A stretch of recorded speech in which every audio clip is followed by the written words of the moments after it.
Egypt. Birthplace of one of the most enigmatic civilizations in history. The Pyramid Tombs and the Valley of the Kings, the final resting places of powerful pharaohs. Of the possible 63 tombs in the valley, there is one that outshines the rest and has captured the world's imagination. The tomb of Tutankhamun.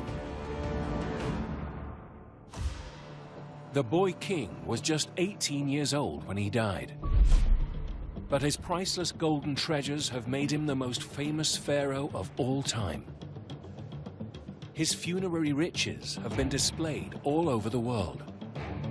But now they are all coming back to Egypt. Cairo. In the shadows of the Great Pyramids,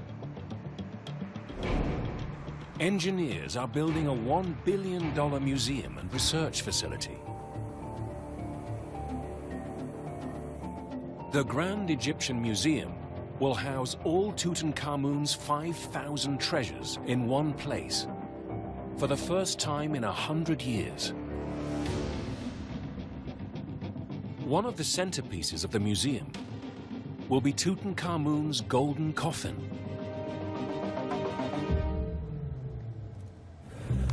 Ahmed Abdrabu is leading the research process to get it ready. I must be very careful.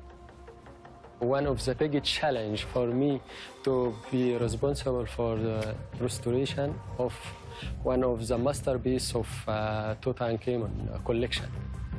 The coffin was one of many priceless treasures found in Tutankhamun's tomb. When Howard Carter's team opened the tomb in November 1922, they discovered a wealth of treasures and gifts the king would need in the afterlife. 6 disassembled golden chariots, his throne, and provisions of food and wine.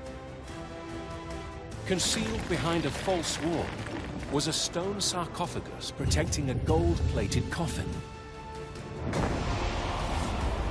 Inside it, 2 more coffins, the innermost made of solid gold and covered in gemstones.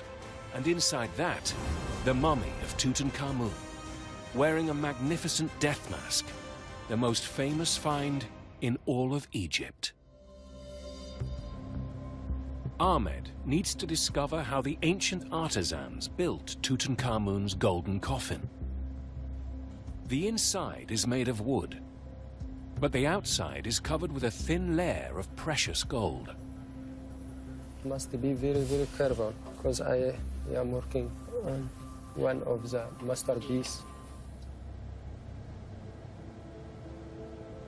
Under the lens, Ahmed discovers an extraordinary secret.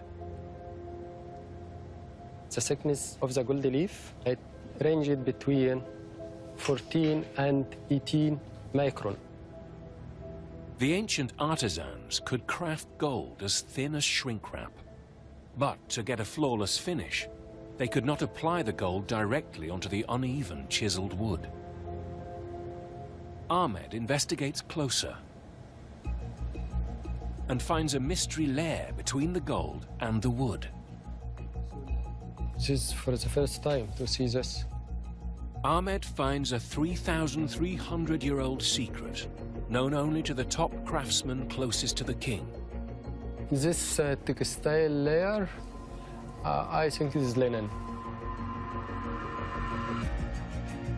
The ancient craftsmen used linen bandages to smooth out the jagged wood and create a perfect finish for the thin gold. Almost 3,500 years later, we are still solving the mysteries of Tutankhamun. Ahmed is on the hunt for more clues.